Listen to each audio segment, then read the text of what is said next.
Go live.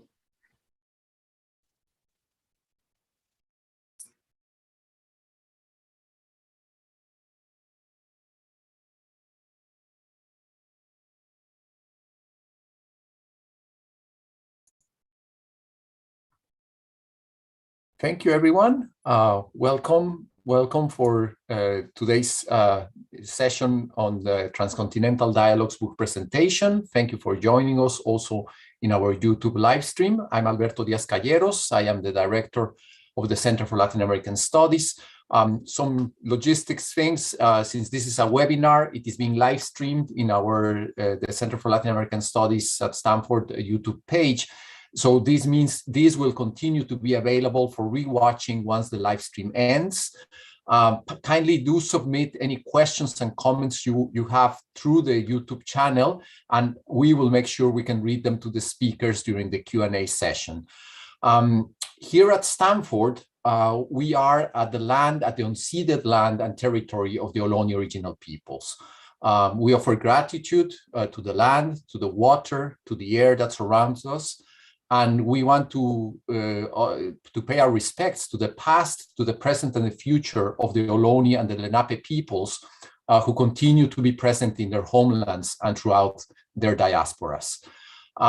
Before we begin, I also want to extend a special thanks to the Latin American Perspectives Journal, which is, part of the reason we are able to have this meeting of minds together today.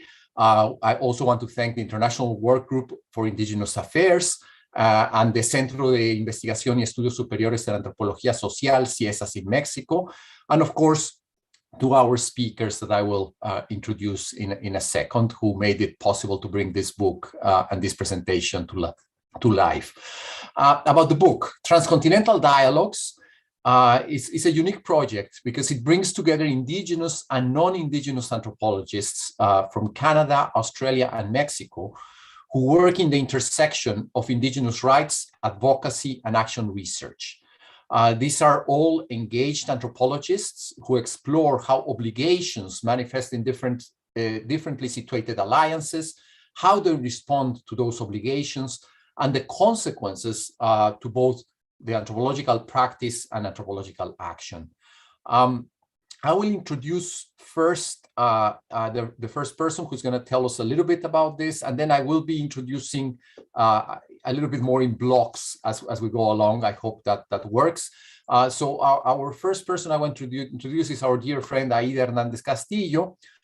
She earned her doctorate in anthropology from Stanford University. She's a senior researcher and professor at CIESAS in Mexico City. And for many of you, she would be somebody who is well known because she has done this incredible research over many years on Indigenous and women's rights, not just in Mexico, but throughout Latin America. I do want to share with you that she started, I didn't know this, as a journalist since she was 18, working in the Central American Press Agency. So since then, you can see that she has been so committed to combining her academic work with activism for social justice and all sorts of media projects. So Aida, thank you so much for being with us. The floor is yours. Thank you very much, Alberto. So I also want to thank the International Working Group for Indigenous Affairs who helped us to publish the Spanish version of Transcontinental Dialogues, and to the Contemporary Issues in Indigenous Affairs of University of Arizona Press, who helped us to publish the English version, and to all our colleagues that are here today.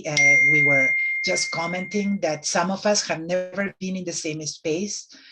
Only Brian, Suzi, and myself had been the three editors, had been together in an American Anthropological Association, but some of the collaborators, we have never been together. So it's a pleasure to be able to see their faces and know them. And I also want to start by thanking the Nahuatl community in which I live. I live in Ocotepec, Morelos, in the state of Morelos, in the center of Mexico. And it's a Nahuatl community. So I'm a guest in the Nahuatl community, and I want to thank not only the ancestors, but the owners of this community where I live.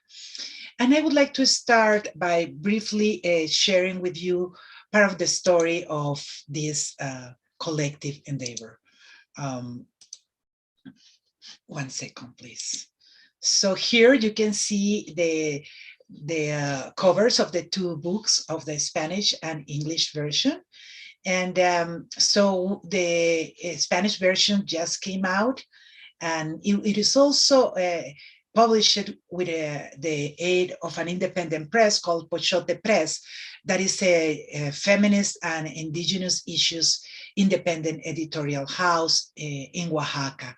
And they designed the cover, so I'm very thankful also with all the work. It was a book done with a lot of caring and love. And so these are the two books that we're celebrating today.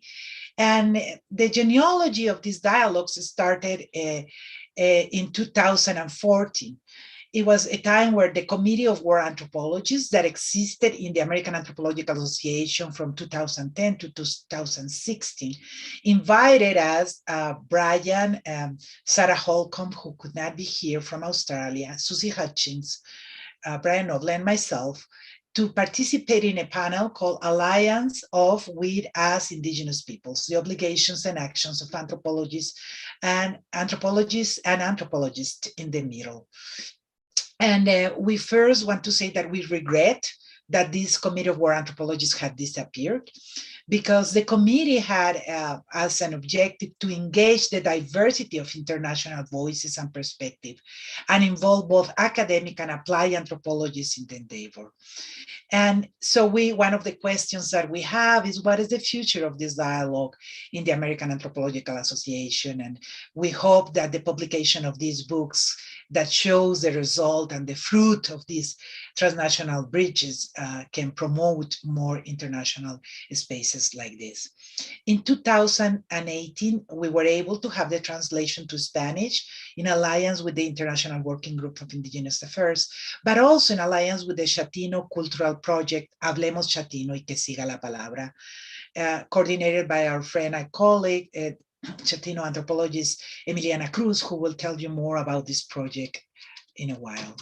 And so, although the CWA did not raise the issue of decolonization of anthropology or the geopolitics of knowledge, the initiatives that they promoted during the years that existed enable and also give financial support to the encounter of anthropologists of the global South and also of other areas outside the United States, what create the possibility of new alliances that in a way contributed to the epistemic decolonization of the English-speaking academia that regrettably is very Anglo-centered in their theorizations and dialogues. So, Aída, sorry to interrupt you. Are you expecting us to be scrolling through your presentation? Because I think you have to move it into presenter mode so that we can see the slides bigger. Oh, you don't see the slide? That's what I have in front of me. No, sorry. But if you can click on the little slideshow icon. That's what I have. Perfect. Thank you. Oh, I'm sorry. I was seeing that in my screen. I'm sorry. So do you see the slide that says decolonizing the AAA? Perfect. Thank you. See? Okay.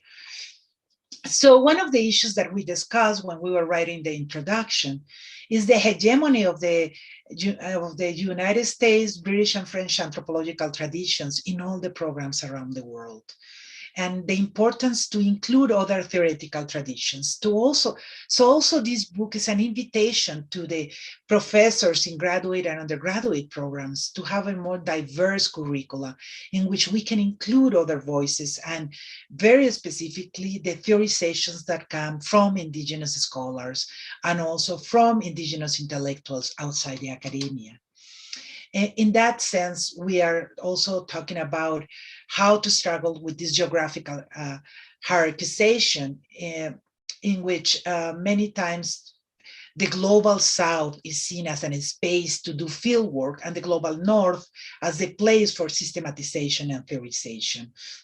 So in the introduction of the book, we discuss a little bit about how to destable and decolonize this relationship between the academia in the global south and in the north.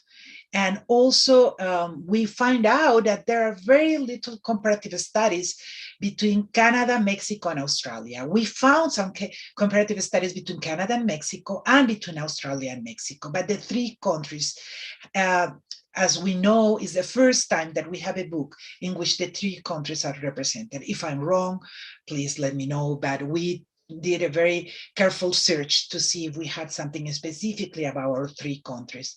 So we have three theoretical traditions that have developed in isolation to each other. And the other thing that we see is a challenge of indigenous scholars and anthropologists who bet to the co-production of knowledge with indigenous peoples to vindicate the ethical and methodological importance of activist research.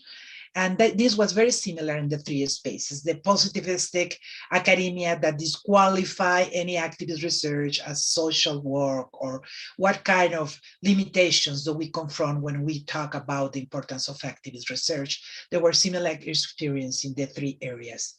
And so these different, in the introduction, we also discussed the different colonial genealogies of the three countries, how indigenous people of these three geographical regions are deeply affected by colonial violence, territorial dispossession, and forced displacement by colonial governments, and the continuity of this colonial project in the three countries. But we also discussed how indigeneity is built in the three countries.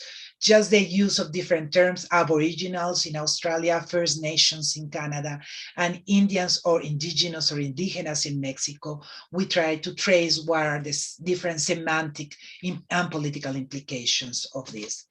So I just want to end by saying that we hope that this is the beginning of a longer network that can continue making bridges between our different regions, and also continuing making theoretical and political bridges with indigenous peoples and with indigenous intellectuals. And we regret that Hernandez, who is a Maya anthropologist, couldn't come today. The context of COVID made very difficult the participation of some of the co-authors, but we are very glad to have Sherry Picto from the First Nations, Suzi herself from the Aboriginal communities in Australia, and Emiliana Cruz from Mexico. So we think that their voices are very, very important in this collective endeavor. And so I thank you very much, and we will continue with talking a little bit about each region. Thank you so much. Thank you so much, Aida. This is great that you have laid out some of the important themes and motivations also behind the book. We will proceed kind of in geographic order. So we will do Canada, then Australia, and then Mexico. Let me introduce our Canadian guests today, or Canadian, I shouldn't say Canadian, actually, the guests who are based in Canada. But thinking about First Nations, we should be more careful with how we label ourselves. But Brian Noble, he's a social anthropologist currently active in two research areas. One is related to anti-colonial resolution of relations between indigenous peoples and settler Canada, and the process animating indigenous land, economic and knowledge authority in global arenas. He, with his graduate students, has been actively collaborating, and I apologize if I mispronounce some of this, with the Pignani, the Sequepemc, the Kwakwaka, Awako, the Mi'kmaq, and the Cree peoples. He is also co-investigator of the SSHRC, MCRI, intellectual property issues in cultural heritage, theory, practice, policy, and ethics. I will next introduce Sherry Pictou, who is a Mi'kmaq woman from Liskikuk, which means water cuts through high rocks, also known as the Bear River First Nation in Nova Scotia. She worked as she was an assistant professor in the Women's Studies Department of Mount St. Vincent University, Her focus has been on indigenous feminism. She's a former chief of her community and also has been the co-chair of the World Forum of Fisher Peoples. She's a member of the IPBES Task Force on Indigenous and Local Knowledge, and she has been very interested in questions of decolonizing treaty relations, social justice for indigenous women, and indigenous women's role in food and lifeways, as well as food systems. Last but not least, Jane McMillan she was the Canada Research Chair for Indigenous Peoples and Sustainable Communities and chair of the Department of Anthropology at St. Francis Xavier University in Antigonish, Nova Scotia. She's a former eel fisher, one of the original defendants of the Supreme Court of Canada's Marshall decisions. She has worked with the Mi'kmaq communities for over 20 years, conducting ethnographic research, developing policy, and advocating for indigenous and treaty rights for a community-based justice. Thank you so much for joining us today. Please go ahead.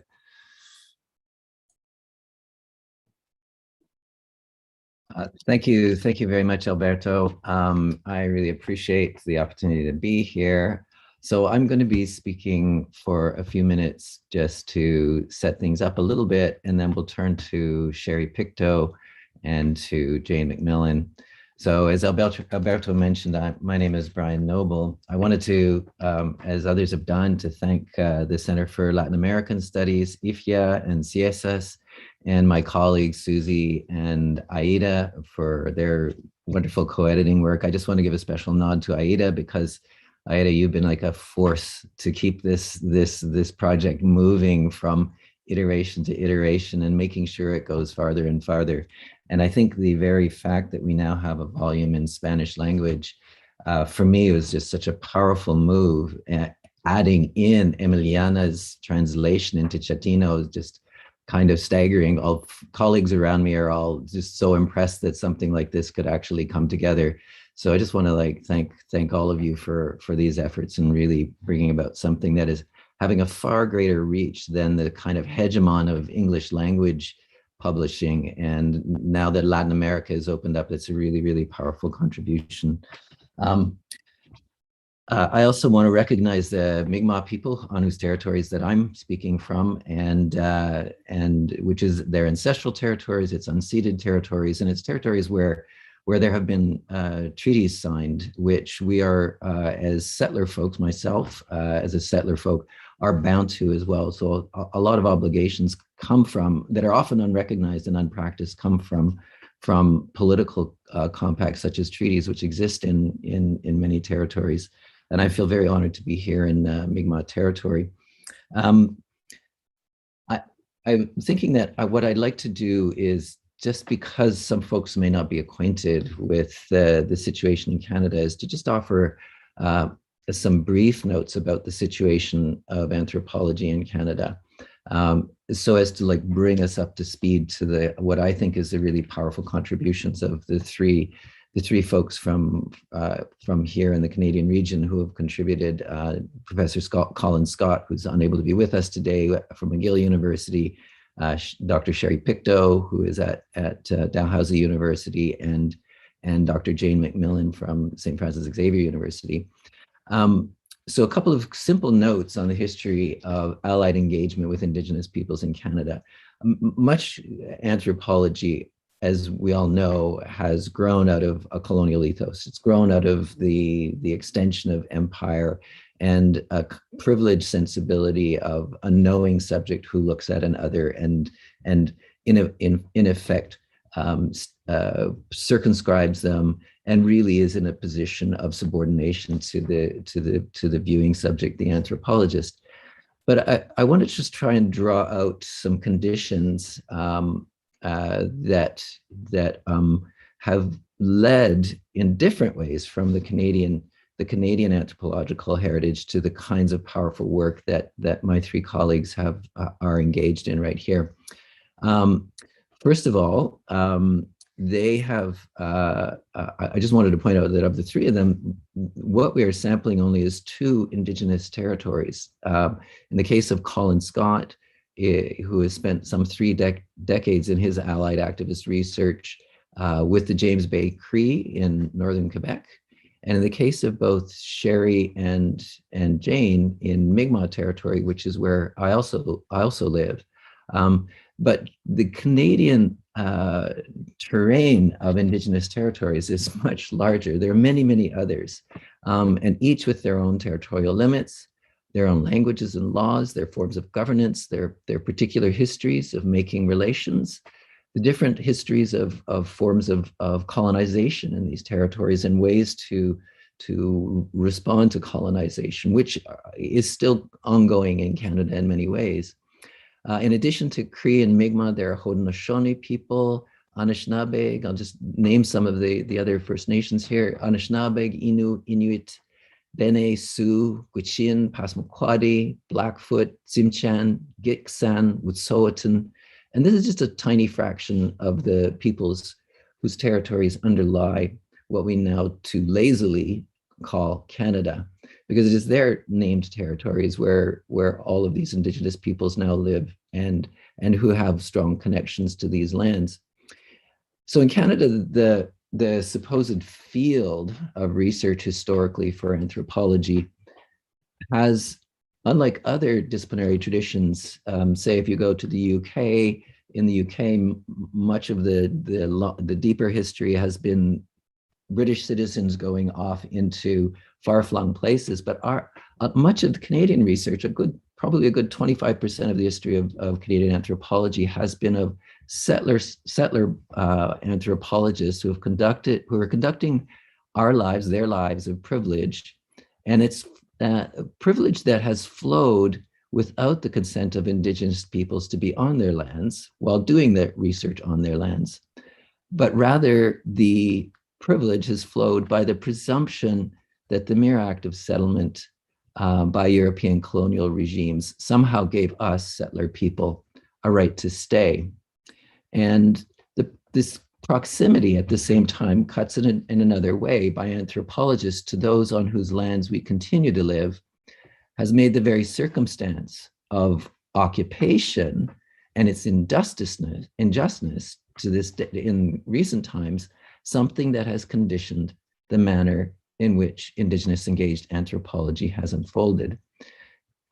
In effect, in spending times with Indigenous peoples, we've come to know each other well and have had to come to terms with the facts of the injustices of colonial presence.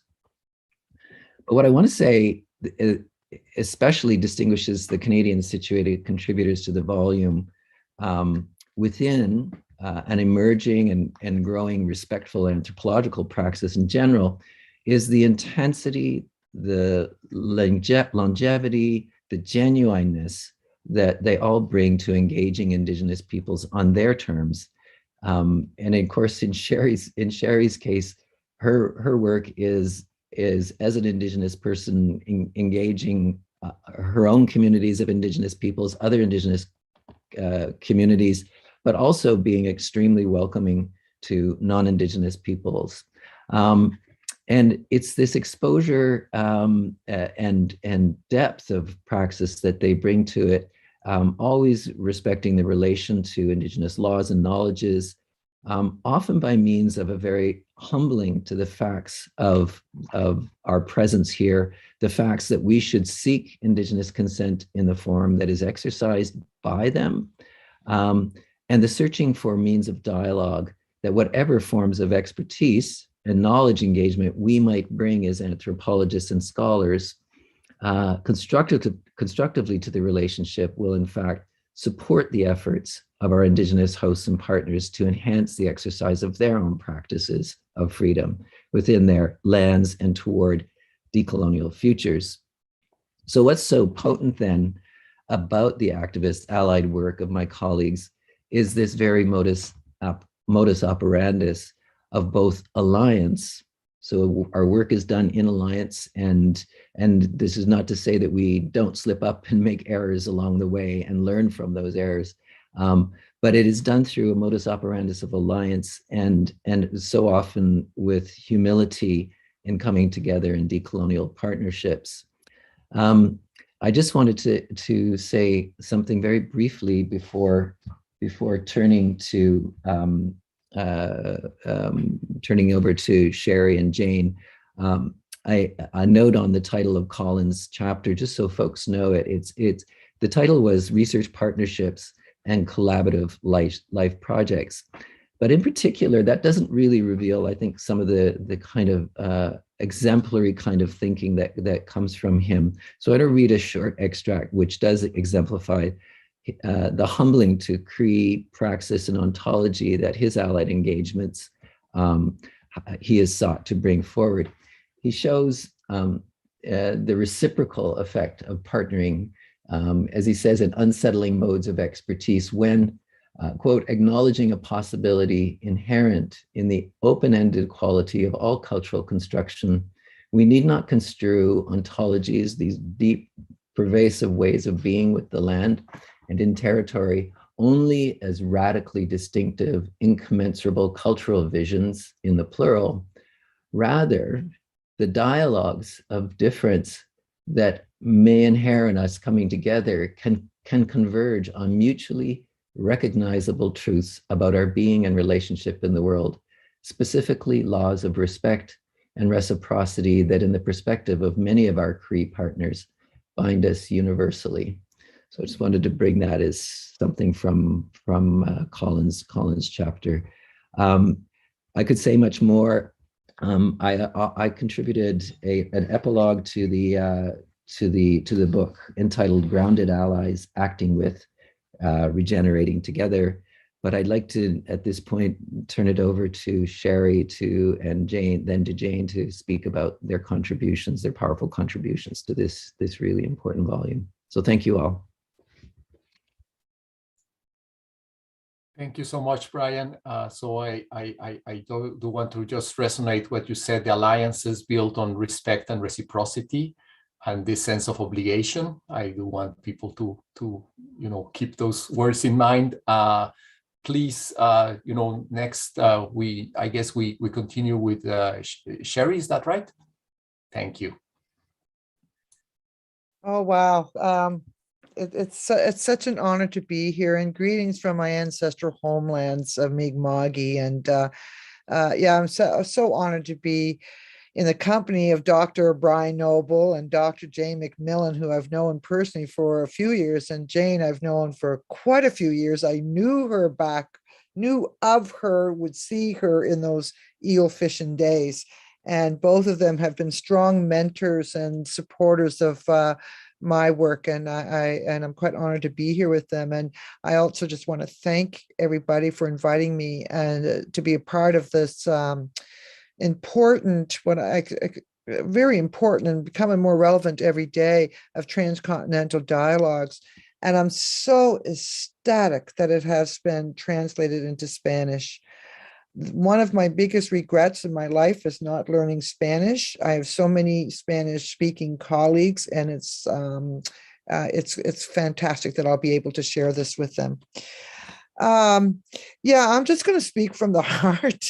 I have nothing really prepared. I was looking through this chapter that I wrote, which was really an update and a synthesized version of my thesis, albeit that the voices of the people were out and so forth. And I owe a lot to Brian and Jane in terms of how to approach my research. And I was one of those older women that went back and did my PhD late in life.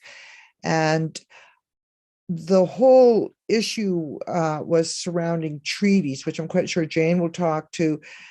We had won this big treaty right to fish here in Nova Scotia, this part of Mi'kma'ki, and the way that the negotiations were going on, as I witnessed as being chief myself, as well as in my participation in the World Forum of Fisher Peoples, was the whole concept of treaty relationships was being hijacked and commodified. And so my whole work started out with the voice of the people. What are they thinking? What is happening outside of these formal negotiation processes and so forth? And so that's what my work basically was about and continues. Now I'm trying to bring a gender perspective into that. And how was I, going to bring that into academia, particularly with the critiques of academia in general, let alone the whole field of anthropology. And I did an interdisciplinary degree, but anthropology, Brian being one of my supervisors, played a major role in that.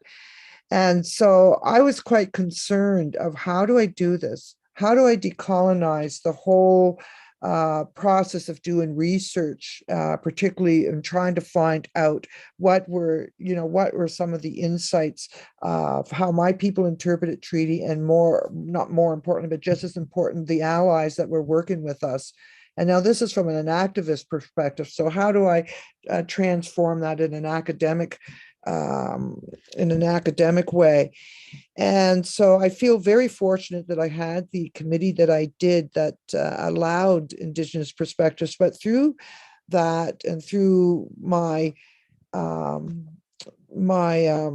relationship with Brian, I've come to learn that anthropology wasn't the big evil the big evil discipline that I thought that it was, particularly if you look at Vine Delora's work and the critique of anthropology and so forth. And I was very fortunate to be introduced to anthropologists like Jane, but Brian introduced me to others too, like Michael Ash and among others. And even throughout history, I was quite surprised, even when the whole field of anthropology was under attack, that there were these little pockets of where anthropologists was trying to make an intervention on behalf of Indigenous people in general, and not just within this political economic relationship, if you will, or that paradigm, which I think anthropologists were caught up into. So to make a long story short, I don't have a long presentation, but in essence, what ended up happening in my work was I was trying to bring forward Indigenous voice. My research was very much around storytelling. My research embraced a whole concept of basket making, just a long story within itself. And how do I put that front and center? And lo and behold, some of these anthropologists and other colleagues, such as Dr. John Burroughs, that's really in law, James Tully, who is a philosopher in his own right, through the work, my introductions with them and so forth, I started seeing where that anthropology had made this decolonial turn in terms of saying, okay, I'm going to use treaty, for example. What are alternative understandings of treaty compared to what we are witnessing today? And you could apply this into any context when it comes to Indigenous people. And that kind of opened up the doors of, I can put a Mi'kmaq perspective in there. I can bring this Mi'kmaq perspective. And that's what basically my work was all about, is there's been legal interpretations of the treaties and so forth. I know that Jane has worked on bringing this Mi'kmaq perspective. A lot of work with Elder Carrie Prosper, who's also a dear friend and colleague of mine. And I just appreciated that opening up a little bit in the anthropological discipline to bring forward an Indigenous perspective. And so that's basically was the essence of my work and how I came to write this chapter, like what is decolonization, and looking at the Mi'kmaq ancestral relational understandings as well as the anthropological perspectives on treaty relations. And that's basically it. I look forward to the rest. Thank you so much. Thank you so much, Sherry.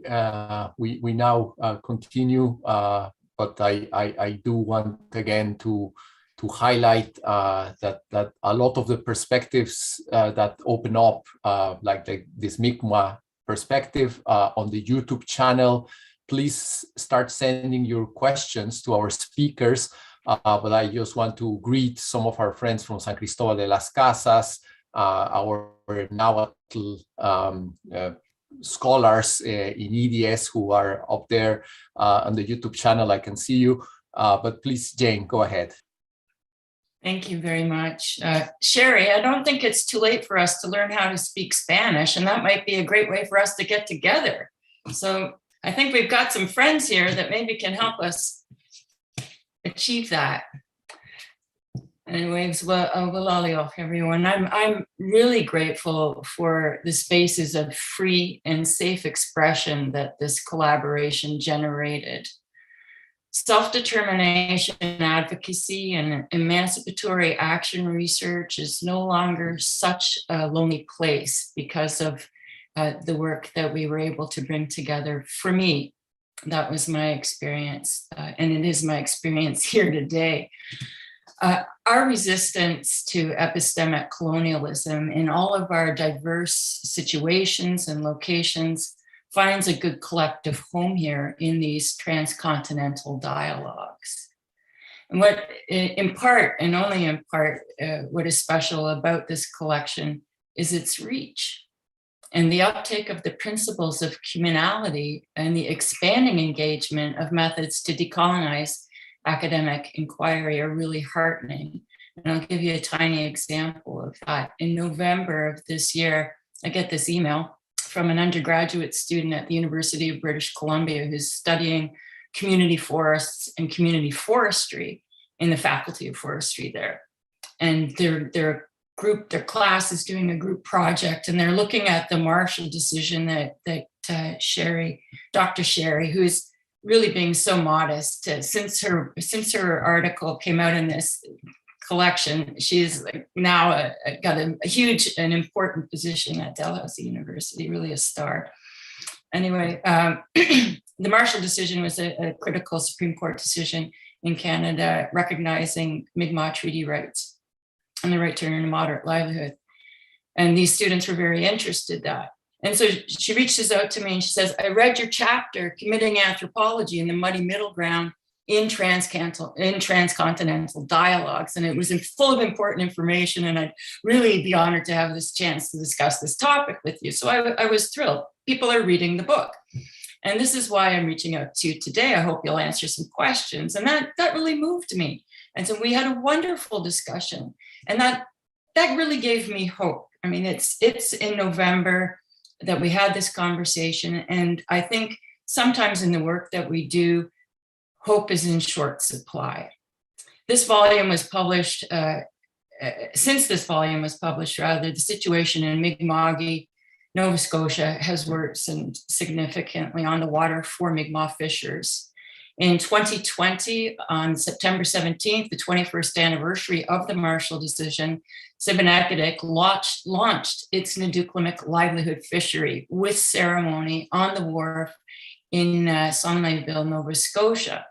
But shortly thereafter, several other Mi'kmaq communities also began implementing their own self-regulated Naduklamic harvesting plans. It was so exciting. We're like, yes! Self-governed fisheries based on Mi'kmaq harvesting principles at last, all of this activist work and this collaboration, and we were very, very exciting. And then we witnessed the most disturbing set of incidents directed towards Mi'kmaq fishers in their attempts to conduct a moderate livelihood fishery.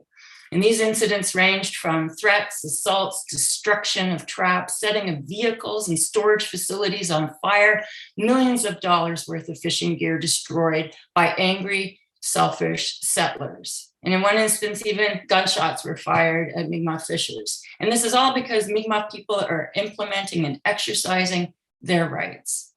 The next day, the Assembly of Nova Scotia Chiefs declared a state of emergency in response to this political unrest and the violence occurring over Mi'kmaq fisheries across the province. But even more disturbing than that has been the lack of protection for Mi'kmaq fishers from law enforcement officials from both the Fisheries and Oceans Canada, the state enforcement agency, and then the Royal Canadian Mounted Police, who just stood by and watched as mob violence and vandalism ruined the livelihoods of many Mi'kmaq fishers and endangered the well-being of their families. So in addition to many lobster traps had been seized by the Department of Fisheries and Oceans, the state's fisheries officers. There's been an untold number of disturbing comments that's been happening on social media directed against the Mi'kmaq. Stores, gas stations, restaurants in the area even refused them service. Like these outrageous human rights violations piling on just by the simple fact that Mi'kmaq people want to earn a livelihood and live their treaty rights. Many of the actions and comments by non-Indigenous residents of the province can only be characterized as being racially motivated. Although people have been, some political leaders and Canadians have publicly condemned these words and actions, certain segments of our population here have really expressed the racism had become the most overt that it had in quite some time.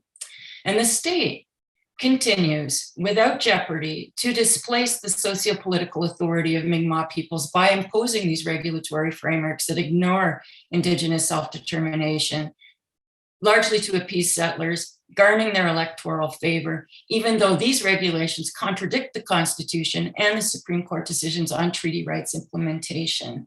So my outrage is probably very clear to you, and it is continuing to propel me.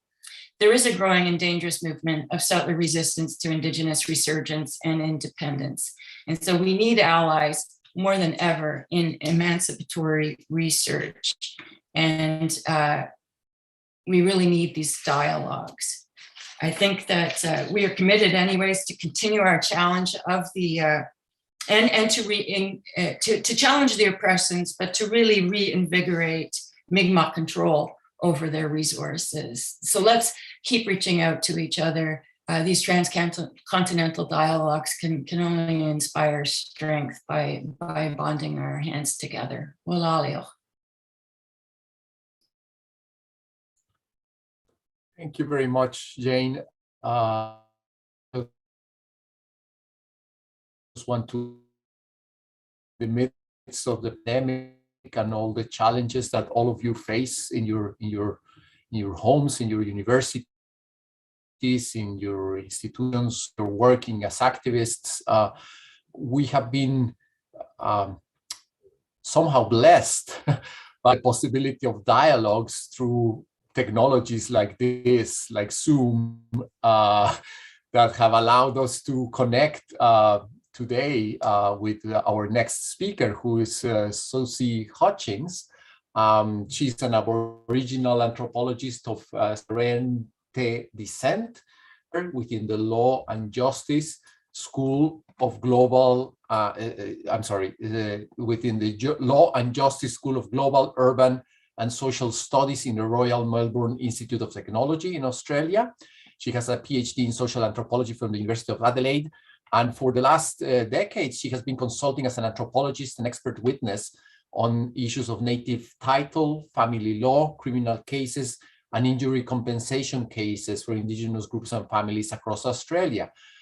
She has extensive experience, both as a professor, also as a researcher, on the anthropology and Aboriginal programs in the University of South Australia, Flinders University, and the University of Adelaide. Suzi, thank you so much for being with us. Thanks so much, Alberto. And thanks everyone, of course, for inviting me, and it's a privilege. Sorry if I'm sounding a bit strained. I haven't been well in the last 24 hours, so I'm just as a bit of background there. But yes, thank you very, very much for this opportunity. And I certainly agree with the other speakers about the importance of this, the book and the beginnings of the dialogue, or we've now extended it over the past few years, and it's been very exciting to be doing that. I'll probably read this out. So just to make sure that I say everything that I need to say. And I just wondered, I've got a PowerPoint, but I'm not sure how to do that, how to put that up. I'm just wondering if someone could help me with that. In the bottom of the screen, you'll see like the dark bar menu. It should Yes. say mute, start video, participants chat, and share screen. Oh, yes, share screen. Yes. Okay, thank you. So I just need to open it, I presume, and then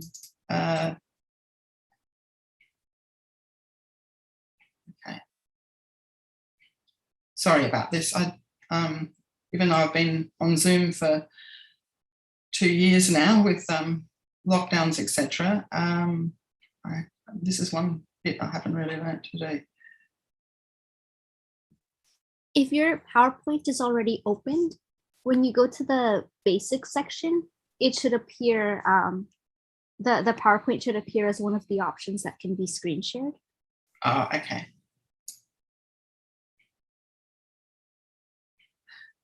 So it actually hasn't opened. So while it's opening, I'll start. So of course, I pay my respects to the Bunurong people who are part of the Kulin Nations, and that they're the people who occupy the land on which I'm actually presenting today, which is in East Melbourne. But I'm a Central Islander woman, and I pay my respects also to my elders from the Alice Springs region of Central Australia, and of course to all First Nations peoples who are attending today as well. So the PowerPoint has opened, so what do I do next? If you hit share screen, the button that's green with an arrow going on top. Yes. Oh, yes. Okay, I've got it. Thank you. Thank you very much. Can people see that? Yes, would you hit the presentation view? I think that should be under slideshow.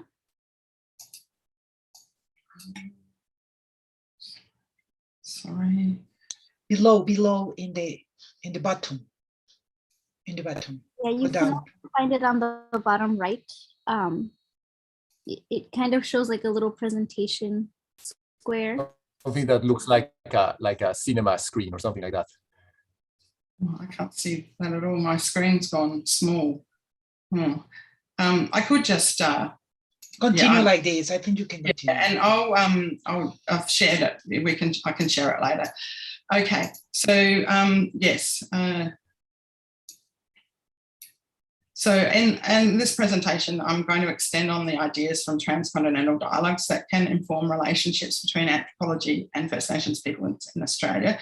And it's interesting, Aida, that where we were talking about the language, the change in what people call themselves in Australia now, First Nations has become the term that people are now adopting in line with other peoples across the world. So that's an interesting development. I think that things have changed quite dramatically there. And I'm also going to provide a bit of commentary on what my colleague Sarah Holcomb and I worked on since, and exploring how anthropology and activism can work together in the Global South. Sarah's chapter was called Eclipsing Rights, Property Rights as Indigenous Human Rights in Australia. And since our contributions to Transcontinental Dialogues, we've continued to work together explicitly to provide platforms for the work of Indigenous and settler anthropologists in the Global South, because of the lack of dialogue in the Global South about this. So I'm working with a colleague from Indigenous colleague from Borneo as well, and we're developing grant applications to look at the way museums in Australia, how they haven't really shifted in how they talk with First Nations peoples in Australia, and the representation of First Nations peoples in museums, and how that remains very colonial. So things like that. So Sarah and I are supporting alliances with community researchers and activists. And one of the other things we did, we convened in 2019, pre-COVID, a panel for the Australian Anthropological Society conference that brought together some First Nations activists and anthropologists. And from that, we're developing which will be published in March, edited volume on activist scholarships in the Global South with the First Nation Journal Alternative, which is based in Aotearoa, aka New Zealand. So yeah, so that's just some background there. In my contribution to Transcontinental Dialogues, excuse my voice, it's a bit croaky, I've discussed the fraught relationships that exist between anthropologists who work on native title claims and Indigenous peoples who rely on anthropologists for successful native title outcomes. And as Glenn... apologies, Suzi, just apologies. Are we supposed to be scrolling down the screen? Because we are still... You can see the screen, can you? I didn't realize you could see the screen. No, that not yet. Okay, perfect. Sorry to interrupt you. Yeah, I just wanted to know. Yes. Thank you. Thank you for letting me know that. That's good that we can see it. So as Glenn Coulthard argues, the accommodation of Indigenous identity-related claims through negotiation of settlements over issues such as land, economic development and self-government, this has remained colonial for the very reason that the state is structurally committed to the dispossession of Indigenous peoples of lands and self-determining authority. And I think very significantly, Coulthard's arguments ring just as true for Australia as they do for Canada. For although in the state in Australia may recognise and accommodate the Indigenous state relationship in Australia remains absolutely colonial to its foundation. So because of this, I therefore align myself with Indigenous theories who name colonisation as ongoing rather than post-colonial, because of the very logic of colonisation remains firmly embedded in Australia. And this is despite native title having provided substantive rights to a cohort of Indigenous Australians. So obviously not to all Australians, just to a very small part of the population. And this is the case notwithstanding that Australia has been a signatory to this 2007 United Nations Declaration on the Rights of Indigenous Peoples and the initiation of policy frameworks for reconciliation of the state with First Nation peoples that began in 1991. So in my chapter, I tackled three main themes: recognition, decolonisation and sovereignty, native title rights and land rights, and indigeneity, identity and authenticity. And I asked the questions, can Indigenous resistance in modern Australia be included in a more global Indigenous movement towards decolonisation? Or will First Nations Australians be forever caught within a reconciliation gap where we are recognised by the state but not given equality at the negotiation table with the state? So I contend that Australia is at a really critical juncture in how indigeneity, identity and sovereignty are understood and acknowledged. And for a successful native title, determination of native title under the 1993 Native Title Act, it is essential for claimants to establish their Aboriginal credentials based on genealogy and tradition, which is indicative of a normative system of rights and interests in land. So there's a contradiction, because that's what people are expected to prove, yet the state controls land, etc. So just go to next slide.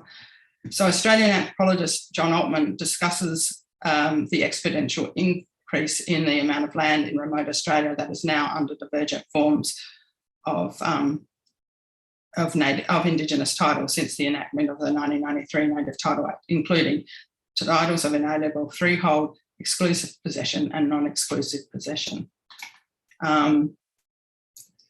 This has resulted in First Nation title holders being able to return to occupy their lands and to potentially use the land's resources for their livelihoods.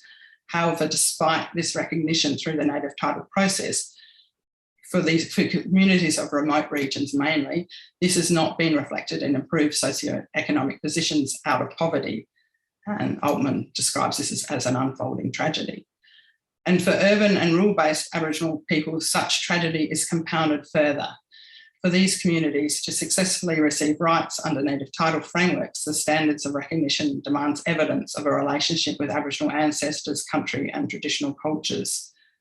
For many urban and rural-based Indigenous, Australians, achieving recognition of Aboriginality for the purposes of native title is not possible precisely because of the impacts of colonisation. Excuse me for a second. And this is especially so for the stolen generation, who are a group of people who've suffered removals and generational trauma under a history of institutionalisation. And for these people, proof of Aboriginal identity and traditionality, let alone proof of claim to native title, is exceptionally fraught. And caught up in these legitimate calls among the stolen generation for recognition of Aboriginality, there's a really recent phenomena that's been emerging, which threatens to undermine the stolen generation's hard-won First Nations positionality. First Nations scholar Victoria Grieve-Williams has identified this new identity politics as identity fraud underpinned by race shifting. And on the one hand, the desire to be acknowledged as Indigenous by those who until recently identified as settler may be seen as a logical extension of the stolen generation's calls for justice and recognition. Yet, really on the other, this movement has introduced an insidious form of identity politics that has pervaded native title investigations by anthropologists and is especially fraught for the few Indigenous anthropologists working in Australia. There's only a handful of us still after 20 odd years. In areas of New South Wales and Victoria, where the history of the impacts of colonisation have been among the longest and most devastating, claims of native title rights and interests are emerging among some individuals and families who state they have Indigenous ancestors, but their claims cannot be substantiated through academic research and are definitely not supported by First Nations communities. While such identity politics, of course, are not exclusive to Australia, these politics are impacting how anthropology in Australia continues to engage in activist alliances with First Nations communities. And the recent weighing in of settler anthropologists schooled in the old traditions of anthropology into First Nation identity politics reveals the vulnerability of anthropology practiced under the guise of activism. In the 2008 book Dark Emu by Bruce Pascoe, this is a hugely popular book among settler readers in Australia. However, debate rages about whether Pascoe is Aboriginal, as he's claiming to be. Certain high-profile Aboriginal activists, such as journalist Stan Grant and academic Victoria Grieve-Williams, have publicly questioned Pascoe's claims to Aboriginal kinship. Settler scholars working in native title have recently weighed in on the discussion. Anthropologist Peter Sutton and archaeologist Karen Walsh, in their recent book, Farmers or Hunter-Gatherers, attempt to intellectualise the problem by questioning Pascoe's scholarship rather than his alleged Aboriginal genealogy. The two positions on this debate have yet to meet in the middle. But for Indigenous anthropologists, the Dark Emu debate has only increased an already fraught and invidious position. Are we independent professionals, Indigenous activists, or a combination of both? Are we expected to legitimate an Aboriginal identity for those people whose lineage cannot be supported by archival records, let alone First Nation community knowledge and memory, but whose alleged Aboriginal identity is barely questioned by the settler public? Or do Indigenous anthropologists legitimise those native title applicants who may have a distant Aboriginal ancestor, but research demonstrates that their family have not practiced Aboriginal culture for generations? Indigenous anthropologists therefore inevitably find themselves in positions that are incompatible and very difficult to manage. As an expert witness who's duteous to the court, as an Aboriginal person expected to act in culturally appropriate ways to native title applicants as their actual classificatory kin, and as an anthropologist. In Transcontinental Dialogues, I asked, can Indigenous anthropologists working across these conflicting positions find the space and the positionality to be an activist in pursuing an agenda of sovereignty and decolonisation for Indigenous peoples? And I also asked, can Indigenous anthropologists be successful activists in a country whose federal government has consistently refused to recognise Indigenous peoples in the Australian Constitution? In 2017, the First Nations National Constitution Convention devised the Uluru Statement from the Heart. The statement outlined the policy reform necessary to change the Australian Constitution. It asserted unceded Aboriginal and Torres Strait Islander sovereignty through the continued connection of Indigenous Australians with the land on which modern Australia is built.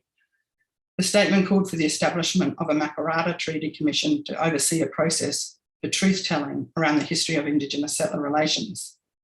In 2016, then Prime Minister Turnbull outrightly rejected the requests outlined in the Statement from the Heart, and this rejection has been consistently reinforced by the current Prime Minister, Scott Morrison. To date, the only Australian state that has substantially committed to a process of treaty and truth-telling is Victoria, and that's where I'm located at the moment. The Australian government continues to base their rejection of the Uluru Statement on a fear that recognition of Indigenous peoples in the Australian Constitution will be tantamount to paving the way for the establishment of a third chamber of Parliament exclusively for First Nations Australians, and that this would be contrary to the sentiments of the Constitution as a document written for all Australians. In this climate of political denial by the settler state, what roles can activists and anthropologists play? One answer may lie in working alongside Indigenous young people to aid in bringing their voices into research processes and into the academy to challenge coloniality. Many young Indigenous people living in urban and rural Australia express their activism by refusing to engage in settler state definitions of Aboriginality. Famously, in 2016, hip-hop duo AB Original released their single 26 January as a powerful statement of Indigenous sovereignty in defiance of state control and negative constructions of Indigenous identities. Identities trampled on through a refusal to recognise Indigenous peoples as first Australians in any celebrations of the nation's founding on 26 January, also known as Australia Day. Featuring the powerful voice of Dan Sultan, the single was widely touted in the media as an anti-Australia Day anthem. As Sultan sings, quote, "You can call it what you want, but it just don't mean a thing. You can come and wave your flag, it don't mean a thing to me." And by using a mix of clever lyricism, wit and profanity, the song challenges mainstream Australia to reconsider what they are celebrating. Since 2013, I've been working with Indigenous musicians who use their music raps and their Indigenous positionality to challenge how the Australian nation state controls and defines indigeneity. This includes my work with Yorta Yorta musician Neil Morris and First Nations musicians who use hip hop as a platform to critically engage with the colonial structures that dominate young Indigenous lives. Of course, COVID has impacted these projects. However, we have been able to maintain collaborative research and performance work through online forums and other types of virtual engagement. And Neil is currently completing a PhD in communications at RMIT University. As a young musician and leader, Neil's position is one of refusal to acknowledge sovereignty of the Australian state over Indigenous peoples. In his song Ancestors, he states, "This always was and always will be a land of countless Indigenous nations, none of which are called Australia." So he's talking about this many language groups in Australia. This is what's not recognised. Rather than acknowledging the legitimacy of Australian sovereignty, Neil names the country so-called Australia. He calls into question the very constitution of the Australian state, which fails to recognise the hundreds of First Nations peoples whose lands occupy the continent. But what of the discipline of anthropology in Australia? In 2021, the Australian Anthropological Society, for the first time in its history, elected an Indigenous president, which is actually me. I now hold this position. And I feel the weight of this privilege and challenge to work alongside my fellow settler anthropologists and a handful of other First Nation anthropologists in Australia, working in Australia, to introduce Indigenous knowledges into the society and challenge how the society does business so that we can more effectively engage in activist alliances with First Nations peoples as a society. Thank you. That's it. Thank you. Thank you very much. Thank you, Suzi. Thank you also for sharing us that the map of the non-Australia, as well as this cultural, and musical manifestations, which are increasingly important also throughout Latin America and in Mexico as well. I want to now move, or we have to move quickly to the Mexico section.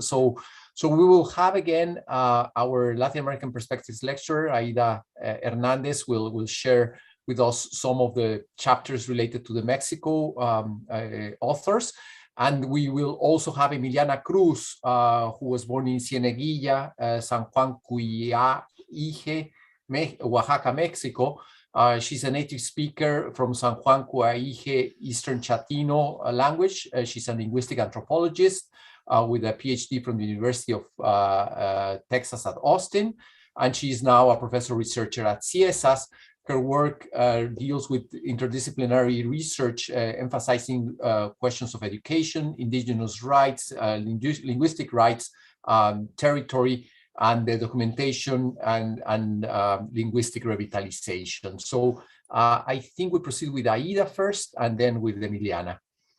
Hello. Well, I'm just going to talk very briefly because we are out of time and we want to have some time for Q and answers, but I just want to mention some of the chapters.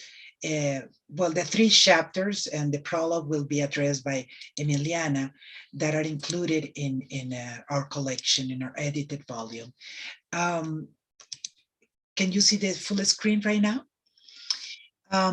Well, one of the first chapter on the Mexican area was written by Xochitl Leiva Solano, my colleague from CIESAS.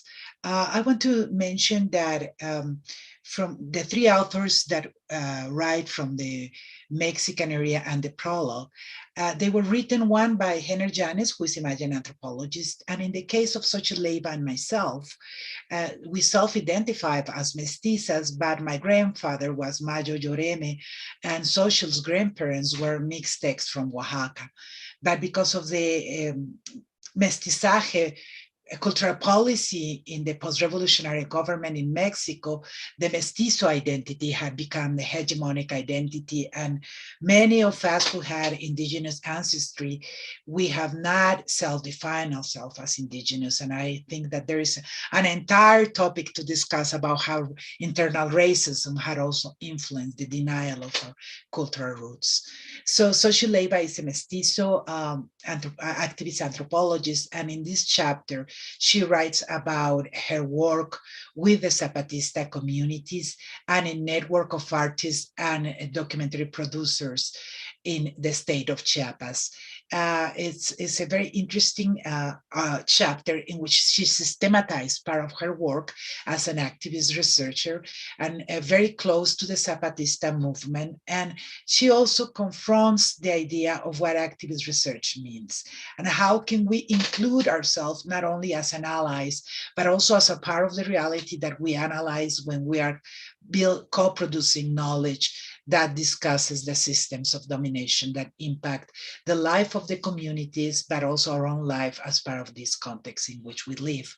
I just want to mention that Xochitl cannot participate with us now, but since I think 2 or 3 years, she had moved to live in the Lacandona jungle, so she spent part of her life in a community project that they are developing there with other activist colleagues, and another part in San Cristobal where she teaches in our graduate program there. And the other chapter was written by Hernandez, who is a Maya anthropologist, and he is now teaching in Canada. He has been teaching in Canada for a year. So we have more possibilities. Can you move to the next slide, pleast? I am in the next slide. That's what I'm seeing right now. Oh, we cannot see it. Sorry. No? You don't see Maya knowledges? No, not yet. We know it's there, but we cannot see it. Oh, it's what there I we see. Are. Perfect. Excellent. Thank you. It's what I see in my screen. It's so weird. So you didn't see the Xochitl Leiva slide either? Yeah, we did, but somehow it doesn't move when you move it on your screen. It doesn't move in ours. So I'll let you know. Okay. As we go to the next one. Thank you. Okay. So Henner Ortiz Llanes, he is now teaching in Canada, so we can continue some of these dialogues there. I hope so. So what he analyzed, he now moves to a different area of Mexico, that is the Maya region in the Yucatan Peninsula. But he also works with the Pan-Maya movement that covers Yucatan, Belize, and also Guatemala. And in this, in his chapter, he discussed something that is very important and that also Emiliana Cruz has written about it. And it's the issue of indigenous anthropologists that, although belong to the community, are also seen as foreigners because they leave the community. And what kind of commitments do they have? He talked about himself as a Shanlak anthropologist. That means the small brother, the youngest brother. So what kind of challenge that he confronts when he wants to go there and do collaborative research, but he's seen because he had has not been in the community all the time without the legitimation of cargo commitments that he should have in the community. So he discussed the Pan-Maya movement, but also his role as an indigenous intellectual in the Maya area in the communities in which he had been working. And I just want to mention that Henner's work has been very important to build the Pan-Maya movement between Belize, Guatemala, and Mexico, and to create spaces of encounter with the Maya people. And then my chapter that addresses my legal activism, I talk specifically, do you see the screen?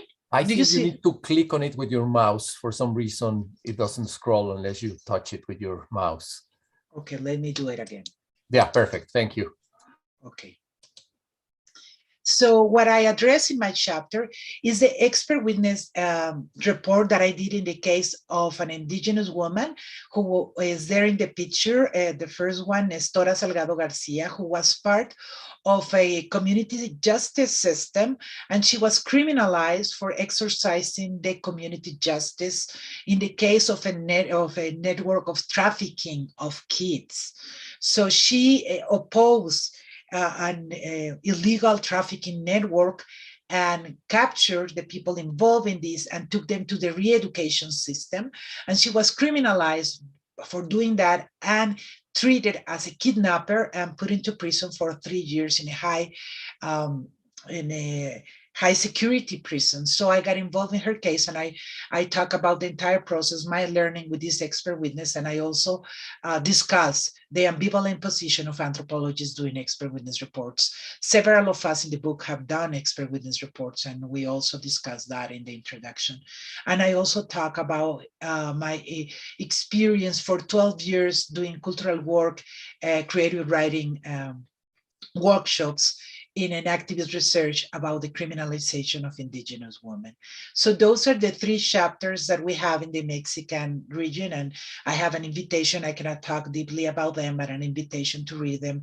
They're also in Spanish. And in the Spanish version, we had the honor to include Emiliana Cruz, our colleague, in the collection with a prologue.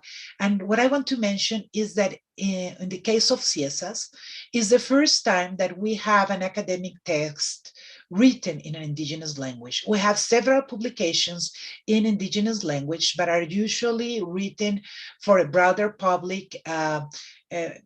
Our colleague Jose Antonio Flores Farfán has done a lot of short stories in Nahuatl or some publications for kids. But this will be the first academic publications of CIESAS in an indigenous language.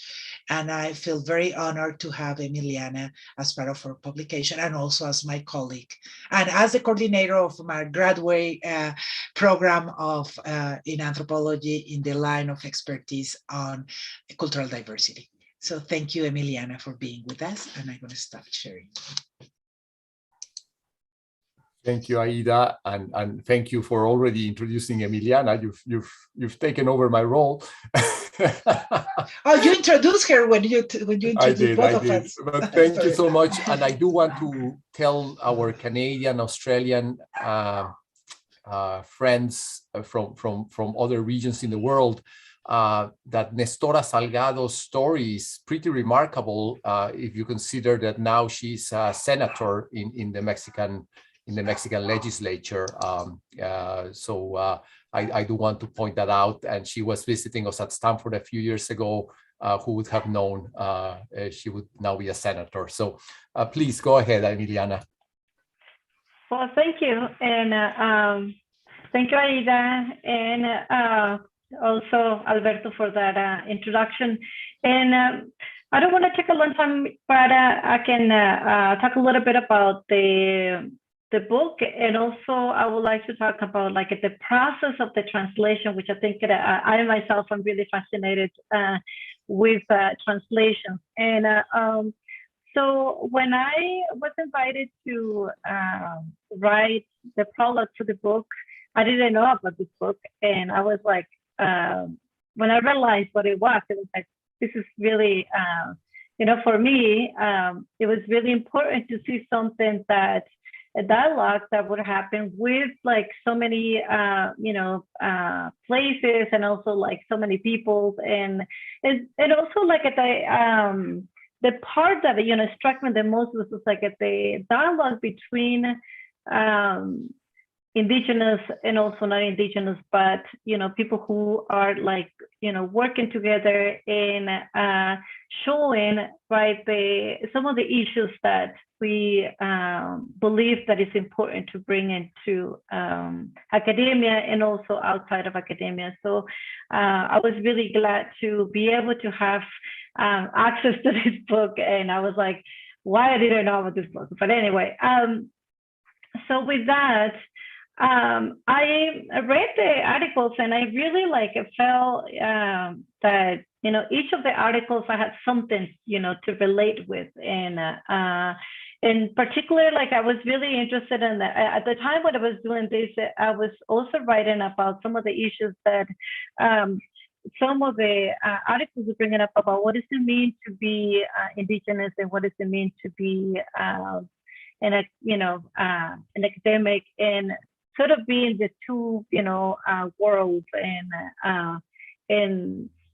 being part of an Indigenous community, also being an outsider, and then how to navigate those two worlds. And so with that, I am Chatina. I was born in San Juan Quiaije municipality in the Chatino territory. Is in the south. It's located in the southern part of Oaxaca, and people know Puerto Escondido, so we're kind of close to Puerto Escondido, but we're in the mountains.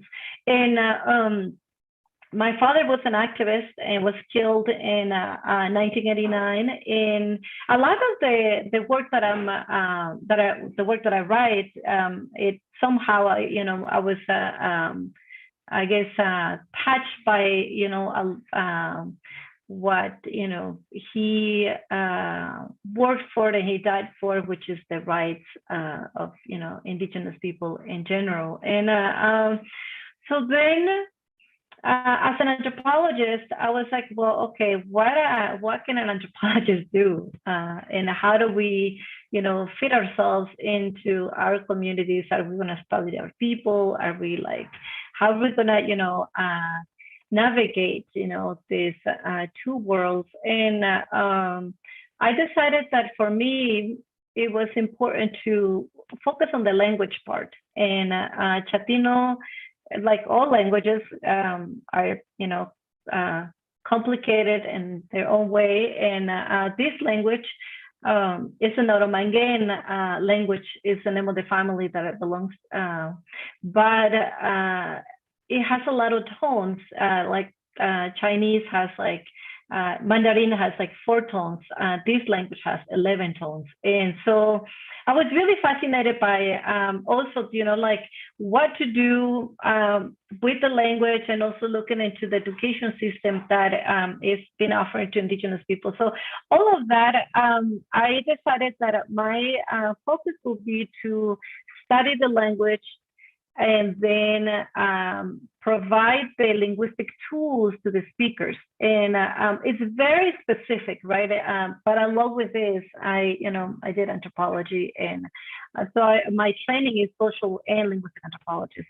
So I decided that I wanted to work with young people and train young people to become linguists of their communities. And so I traveled to all the Chatino communities, and I found different young people who were interested in doing this kind of work. And so I did series of years of work training them, and now I have worked with many young people, and some of them are doing their PhDs, some of them doing their undergraduate studies, and some of them were really young when they started, and now they already finished their degrees. And so it's been a really fulfilling project. And with that, in my community, I don't just work in my community, so I work with in the Chatino region. So that is a little bit different from what people in my community are used to, because if you belong to a community, then you're supposed to just work in your community and or focus a lot of your work in your community. And I work in all these communities, so they often they ask me, like, you know, why I do that. But I think it's that is sort of like my sort of outsider perspective as well, like that I don't just focus, you know, the work in my community. So but in my community, I started working with a group of young people, and I decided that the prologue, I wanted to try something a little bit different. So I two other women from the collective that I work with, I asked them if they could read the prologue in Spanish.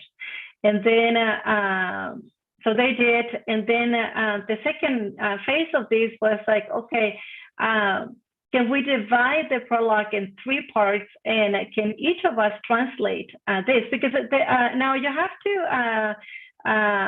understand that a lot of the prologue has some like more academic language, right? And so I was really interested in like to see what, you know, if they understood the Spanish prologue, and then how will they interpret, you know, what, you know, was written in Spanish, and especially like, how would you call an anthropologist in Chatino, right? Or how do, and so then, so each of us, you know, took one part of this, and then we came back, and then we kind of like talk about each of our pieces.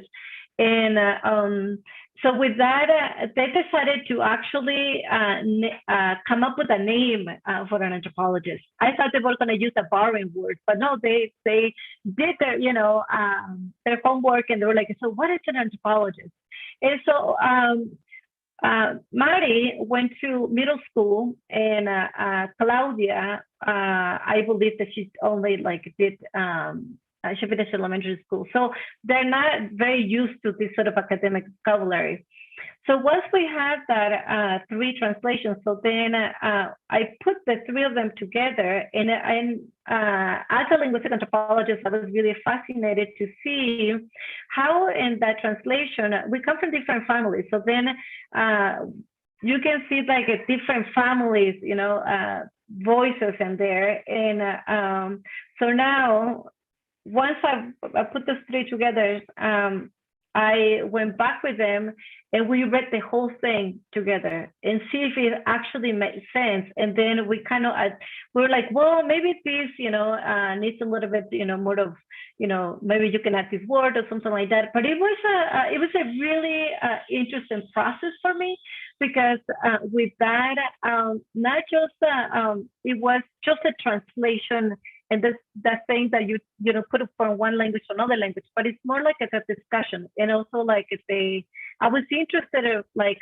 them discussing what I was saying in the prologue as well, in bringing the issues about translation in the court system in Mexico, something that I, you know, that talks about the work that Aida does. And so the prologue really was a collective process. So I did the Spanish, but then the other part, as the nature of my work, I'm really interested in bringing young people to discuss about, you know, issues that in a sense that, you know, in academia, we're used to talk about these things, but we think, well, maybe Indigenous people don't care about these things, but actually they do, and they care a lot. And I have the experience of like writing another book, editing another book, and I brought the book to the community, and we did a presentation, the presentation was in Chatino, and actually I was so amazed. People bought the book,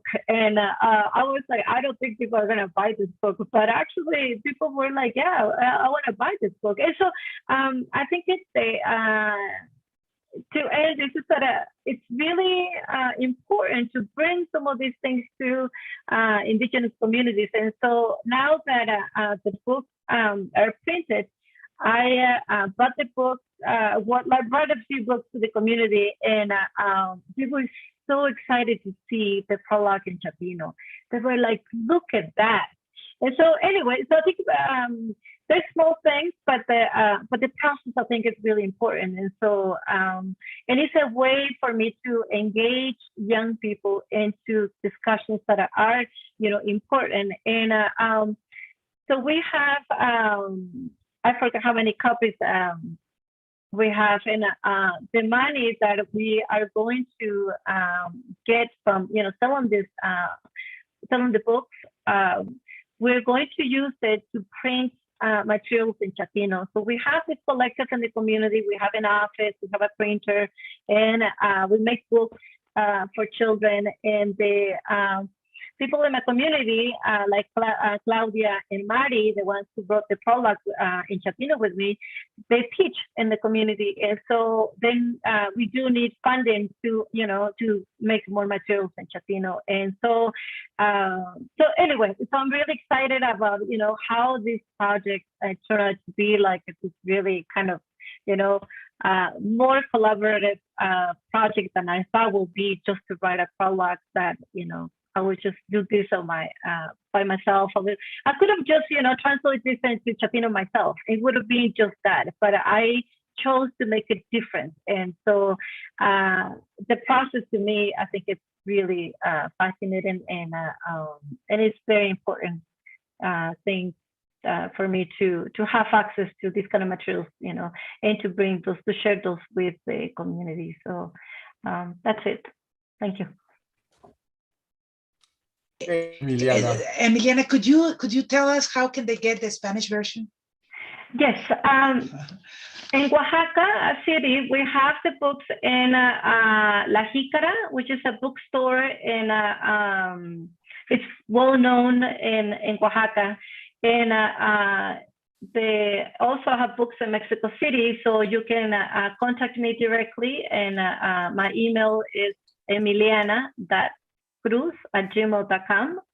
And yeah, so you can find me in Twitter or also on Facebook too. So you can get the book from me. And I actually have sent the book to the US, and it's about 175 pesos extra for shipping. So if you want the book in Spanish, so I can send it to you as well, with the extra for shipping. Okay. Well, thank you. Thank you so much, Emiliana. I do, we are on kind of encroaching in the time of Q&A that we had originally planned. This is not uncommon when we have such rich conversations. I want to start with one question, then there's a couple of questions from the audience that I hope we can talk about them quickly. And I don't want to go a little bit over the time we had allotted, just because I know there is always some fatigue and people, there's all sorts of time zones going on at the same time right here. But Emiliana, and then maybe if Suzi or Sherry could also share with us, so how do you say anthropologist in Chatino, Emiliana? Suzi and Sherry, how would you do it in Arrente? Or if I can, kind of, you don't have to answer this question, or in Mi'kmaq, if any of you can tell us how you do it. Yes, the word that they came up with is basically a calque from just what anthropology means in Spanish and in English. So it's tenonish ante. Ante is gente or people. Nu is the marker for humans that study humans. So people who study other people. So basically that will be the translation. Tenonish ante. What about you, Suzi or Sherry? Do you want to crack on this one? There's no translation as yet that I know of anyway. So yes, maybe that's something we need to look more into. Yeah. Alberto, sorry to disappoint. Alberto, can you clarify the question again? So Sorry. the question is, how would you say, anthropologist in Mi'kmaq, if you could think of it as a possibility, linguistic translation? I don't think there's any linguistic translation. This is very, very interesting, but mostly underscoring like the indigenous language is this worldview where it's really difficult to separate humans from the natural ecologies and environments in which they live. And so this idea of studying other people, our relationships and our alliances are not only between humans, but it's also all of our relatives, which is all of life. So it's really difficult to look at probably anthropology. I'm just assuming because I'm not a fluent speaker, if you will, and it's something that I would pose to our linguists and so forth. But we even in Mi'kmaq, we don't have a word for sovereignty. And this was so interesting, and discussed this with his elder, and we said, well, what's the equivalent to that? And he said, being Mi'kmaq. That's your sovereignty, being Mi'kmaq. And so I just offer that. Thank you. That's very beautiful. Thank you. I want to ask a question. This comes from Elisa Cruz Rueda, where she's asking, and I don't know if any of you want to chime in on this one. So what is the horizon for the plans for the future of these dialogues, these transcontinental dialogues? What would be the agenda of what has to be, dialogued next? I don't know if Brian or Aida want to take a crack at this one, or Jane? Well, I can start and then Brian can.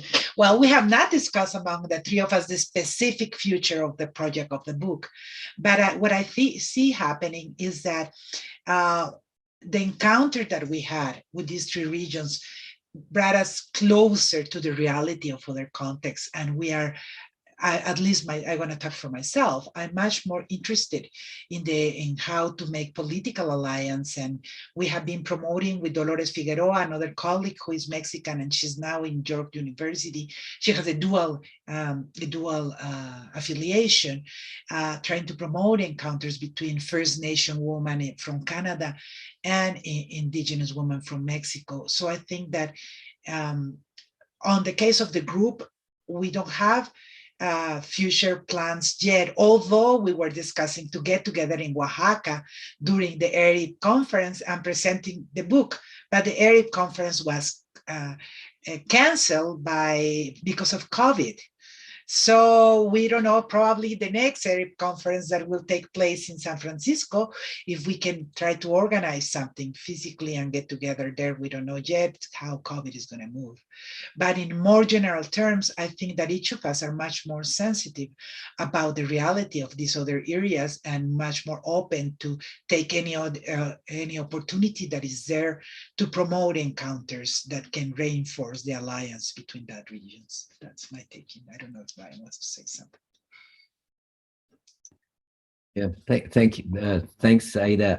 The direction of my thinking on the question of, what horizons does this open up, and I found in writing the epilogue for the book a really interesting challenge that I thought was really productive, and that was to try and understand the way that the contributors were doing similar kinds of things.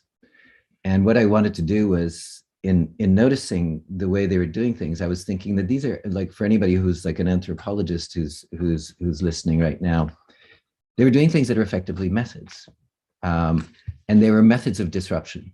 And that's partly what I think is really important. Even listening to you, Emiliana, speaking from the standpoint of your experience with the language and the story of bringing the book into the community and then people getting so excited, that's a kind of methodological move, right? you're doing something by doing it. And I listed a number of them. One was engaging the colonial and the decolonial at once. In order to decolonize, you need to reckon with the colonial powers that are working at the same time. I mean, Aida's work in the prisons is like very exemplary of that. And then bringing forth the voice of those Mayan women in the prison, garnering a kind of resilience to colonial discomfort. It is, Suzi, I know you wrote extensively about this, that it is very uncomfortable working in a colonial environment. People are made to be uncomfortable, and that one has to learn how to cope with that because it's going to come at you. Rethinking normative practices, how anthropology has in its built into it all sorts of normative presumptions, this kind of epistemic colonialism that we've been talking about. So you have to rethink them. Are there certain circumstances and conditions where you can mobilize what is considered normative, being an expert, in a way that actually disrupts? And that's a calculation in the moment when you need to have an expert. I've worked with Secwepemc people, and one of the chiefs in Secwepemc territory, all very, very activist land rights native leaders. One of them said, "We're so glad that a legal scholar, an anthropologist, an historian, an archaeologist have come into our community, because where we are struggling with the local governments, the provincial governments, and the federal government, the crown, who is dictating where we can live, how we can live on our lands, putting limits on us, asserting their laws upon us. What's so valuable is that we speak to them and they won't listen to us. So there are moments when we would ask you to bring your expertise." And so that's a kind of disruptive move. So anyhow, I have a number, I have about 8 of them that I drew from what the contributors were actually saying and doing in their various chapters, and how these kind of came together, opening up to ontic politics, mobilizing alternative media, as Suzi was talking about, using hip hop, right? Like things that are unexpected and not within the usual canon of what we think of as method. And I think it would be interesting to start a discussion from those, thinking of those as methods, and say, how do they disrupt? Or what do they do to produce the decolonization that folks are seeking? So that's one of the thoughts that I've had about how to take it the next step and invite more Indigenous scholars and anthropologists who are willing to have that conversation together. And from all three countries, zones, I mean, the far wider. The last thing I would add is that in my opening remarks, I was talking about how the contrast between the global south, global north, and what I introduced in my chapter was this idea of the fourth world, which is that Indigenous peoples are everywhere. They're in the global north, the global south, they are everywhere, but they have been elided and occluded from the opportunity to disrupt and speak. And so there's something there to keep in mind as we work forward. But I agree entirely with the predominant north-south power relation that everybody has been speaking to. That exemplifies it in so many ways. Yeah, thank you for this. I do want to point out that Dr. Hutchings has actually shared different links that are in the chat to the hip hop and the various artists. Jane, do you have any thoughts? Because we do have to close very soon, just like a minute or so, on any of the discussions we've had or specific questions. I'll get to you, Emiliana, in a second. Any opportunity to learn together and to share together, to build stronger networks of anti-oppression work, I think is terrific. So I just look forward to getting to know the scope of everybody's work is so much bigger than where we're. I just really want to get to know you all. So I think, thank you. Emiliana, go ahead. Yeah, I just want to say that the importance of this book is that it shows us that dialogue from different perspectives from different parts of the world issues that pertain Indigenous people. That this is like a very important example, and I think it's more like the example that has offered us, right? Like at what we can do in our own sort of spaces. And I think that's the contribution that I see to this in a way that it's inviting us to have the conversations. Like I feel that often we don't indigenous issues from Latin America versus to the North. Sometimes we just don't have that possibility of having the dialogue. So I think this is sort of the beginning of this sort of and hopefully there will be more of these kind of discussions. So I'm in particular really interested in opening dialogues with indigenous people from other parts of the world. So I think this is an example. So I will say that there will be, other, I'm sure, meetings, gatherings, and so that's a great thing about this book, and I'm really glad that you put all the effort and the work into it, and thank you for sharing. Thanks. Unless somebody wants a last word, I will have to close our discussion right now. I am sorry that we have limited time for these things, but we have been listening to the book presentation of Transcontinental Dialogues. The book is available both in Spanish and in English. There is a discount code which has been shared in the YouTube stream. And Emiliana is our go-to person if you want to get the version in Spanish in Mexico. I do want to again, really, thank the incredible meeting of minds and the possibility of having these dialogues and using these technologies to cross continents, to cross oceans, and also I want to highlight, this dual identities or triple or four-time identities, fourfold identities of each of the people here. So thank you so much, Dr. Pictou. Thank you, Dr. Hutchings. Thank you, Dr. Macmillan. Thank you, Dr. Hernandez. Thank you, Dr. Cruz. Thank you, Dr. Noble. But thank you, Brian. Thank you, Emiliana. Thank you, Aida. Thank you, Sherry. Thank you, Suzi. Thank you, Jane, for sharing this space and this time with us. And I really look forward to doing this again, hopefully in person in the near future. Thank you, Alberto. Everyone, good to see you all. And thanks to the audience for attending. Thank you to everybody, and we will continue, I hope, in San Francisco in next October at the ERIC conference. We will see. Yes, thank you.